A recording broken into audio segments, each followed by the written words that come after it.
We're in White Sands National Monument in southern New Mexico, and I've never seen anything quite like this. It's just mile after mile of complete blankness and quiet. And it's not really sand, it's lighter and fluffier than sand, and it's got these little gypsum crystals in it. I can show you if you pan down. It's fluffier than regular sand, and you can see the sparkles in there which reflect the light. It actually reminds me more of a movie screen, if you've ever seen a movie screen really close up. So you can see why that opalescent effect is just surrounds you everywhere you go here, the light. And I love the blankness of it and the quiet. Every now and then you can see like a lone figure dotted on the horizon. You can wave to them and they'll wave back, but there's absolutely no sound. And the best part, I think, is an hour after you've been here, your footprints are completely erased. So there's a wonderful kind of comfort and spaciousness in that idea that there's no trace of you left over in a very short time.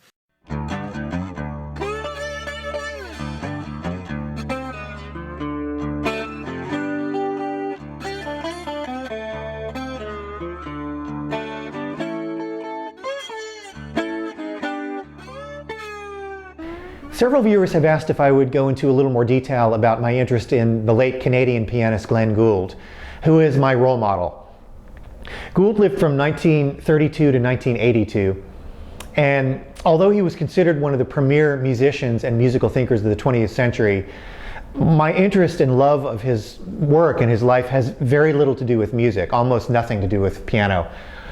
To put it in general terms, I love the way that he crafted his life as an artist. I love his relationship to solitude as a support for that life. And I love the way that he protected that life. In 1986, I was a junior in college, and on one side of the art department, I had a private painting studio, and on the other side, I had a private percussion studio.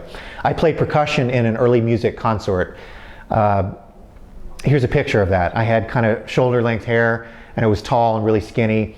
I didn't drink at all, even though I do now. I either painted or played drums. That was it. And I remember in my painting studio in that year, I was developing an interest in J.S. Bach's piano repertoire. And I had a couple of recordings of the Goldberg variations.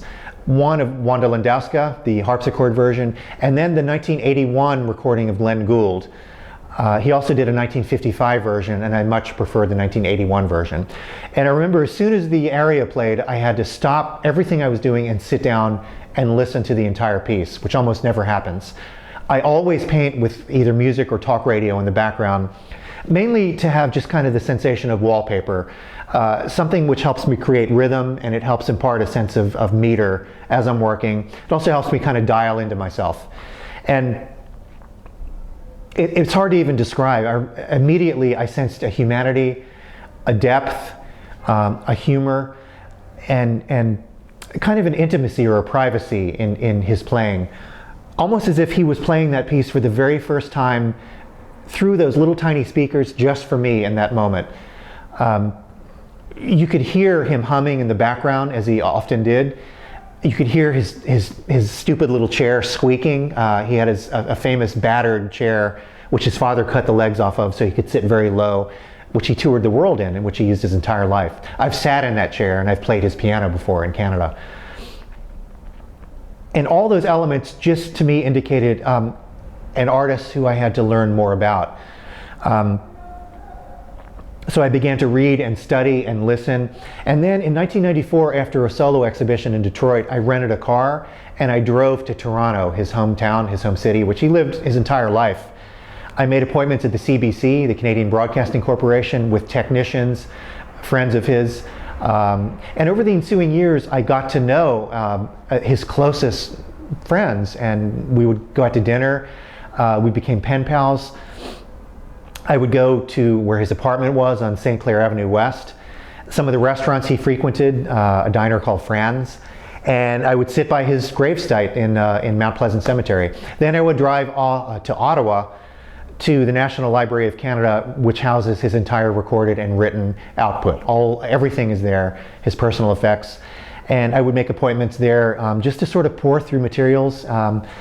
They were puzzled, but they were also kind of delighted with me because I'm not an educator, I'm not writing a book, I'm not making a film. There's no commercial element to my interest in Gould. It was just simply kind of a big nutty painter obsessed with a dead pianist. One artist deeply interested in another artist. And those studies still continue to this day.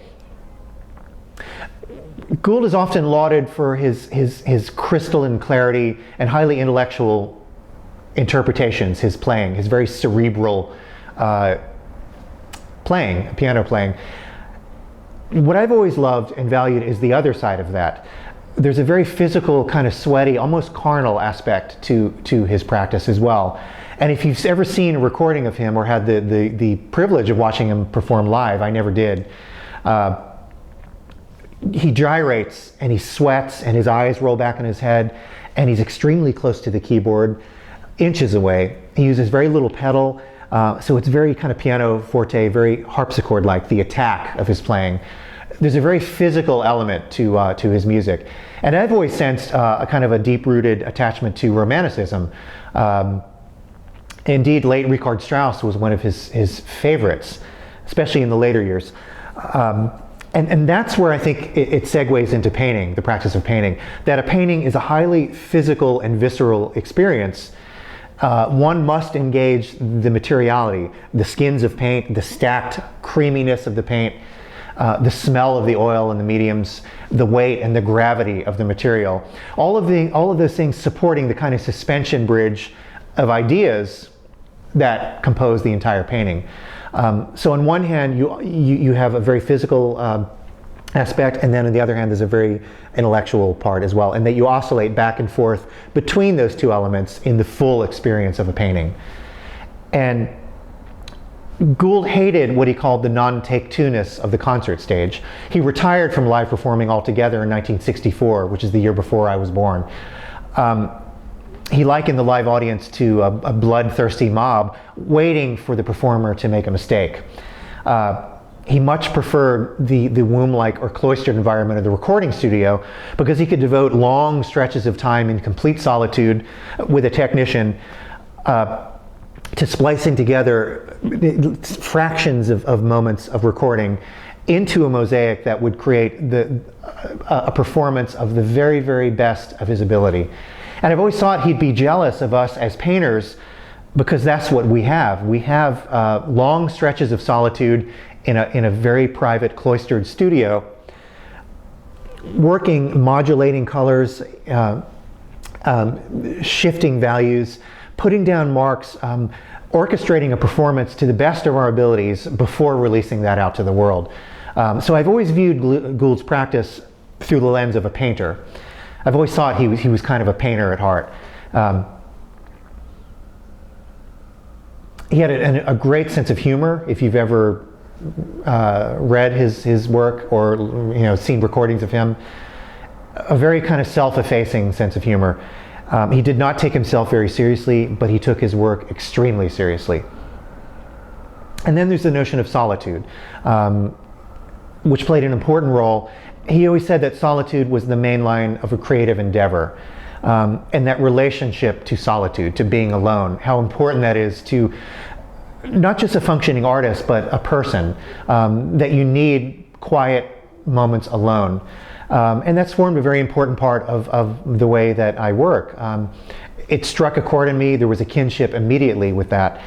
And I value that very much, that attachment to solitude. There's kind of it's hard to describe in his playing. There's a loneliness in there, and I don't mean that in kind of a dour, depressing way. I mean in a glorious loneliness, a celebration of that aloneness, and of that taking that moment, and trying to express or communicate that to another person. One-to-one. There was very much the idea of a one-to-one relationship, and that's what I value very highly in my world as a painter. The communication of myself through the terms of my work to the viewer, one at a time. And my studies continue to this day. And he got under my skin like no one ever has.